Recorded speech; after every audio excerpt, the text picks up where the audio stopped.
Angelo Principato è il presidente del comitato pro aeroporto di Agrigento. Oggi una riunione ristretta di tecnici addetti ai lavori per fare un po' il punto sulla tante, forse un po' troppi punti che il Ministero ha richiesto per la futura struttura aeroportuale di Lecata. Ecco, se ci vuole un po' fare il punto della situazione. Il punto è semplicemente che quest'estate ci siamo incontrati, abbiamo fatto un documento da invitare ai giovani affinché partecipassero a queste nostre iniziative. E quindi oggi praticamente punto cruciale dell'incontro è portare avanti questa lettera da inviare attraverso i social a tutti i giovani della provincia di Agrigento e di Caltanissetta affinché possano darci una mano nella riuscita di questo progetto. Per quanto riguarda invece il discorso del lavoro fatto dalla provincia, è che praticamente abbiamo chiesto anche al presidente Pentolino di portarci il proprio saluto e eventualmente di mandare qualche tecnico affinché ci possa chiarire l'aspetto burocratico a oggi. Speriamo che veramente ci possa essere questa sinergia che possa condividere questo nostro territorio con le istituzioni a riguardo. Lei è fiducioso brevemente, Presidente?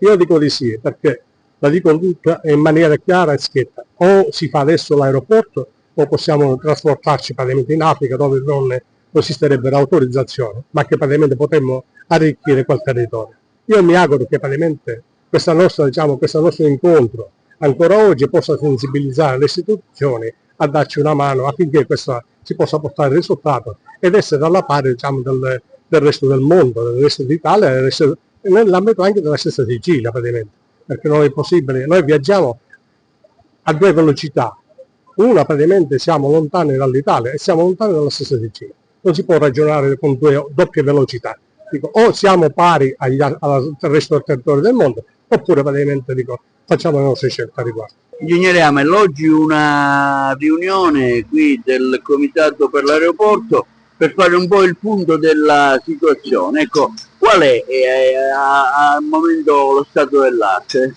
Lo stato dell'arte è che siamo in attesa di risposta da parte del Ministero, in particolare dal Ministro Salvini, per l'inserimento nel piano, a seguito dell'invio degli aggiornamenti tecnici sul progetto fatto nel 2009.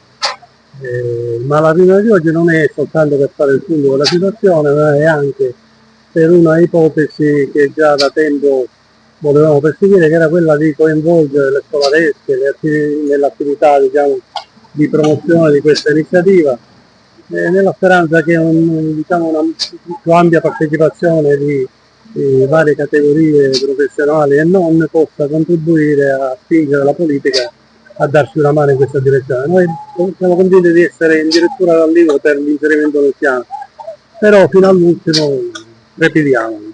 I punti cui sono stati richiesti al Ministero erano parecchi e molto articolati. Ecco, voi avete saputo ben rispondere ai vari quesiti? Guardi, alcuni quesiti, alcune domande erano a mio parere non naturali, ma andavano oltre quello che era la competenza in questo momento, nel senso che per l'inserimento del piano bastava la idoneità del progetto, come è stato dichiarato dall'ENAC, sia dal punto di vista del sito, dell'idoneità del sito, che della rispondenza del progetto alle norme. Quindi questo sarebbe bastato per l'inserimento nel piano. Il Ministero ha voluto fare questa integrazione per poter il Ministro più responsabilmente decidere, quando ha sempre dichiarato: se dalle carte esce fuori che il progetto dell'aeroporto ha i piedi per camminare, io ho due progetti in Sicilia, il ponte sullo Stretto e l'aeroporto di Agrigento. Questo ha detto Salvini nell'ultima riunione a Catania. Quindi le domande che hanno fatto erano alcuni approfondimenti sulla competenza economica e quindi il coinvolgimento delle compagnie aeree, la turbativa che questo aeroporto poteva creare agli altri aeroporti, considerazione comunque che tutte che erano di competenza della KPMG che ha fatto allora il business plan. Questo già è stato aggiornato ed inviato. La fortezza invece era dal punto di vista tecnico alcune diciamo, criticità che al progetto erano indicate ma che forse non hanno avuto il tempo di leggere. Una per esempio era com'era la possibilità di raggiungere in ferrovia lo scalo aeroportuale previsto nella piana dei Cati.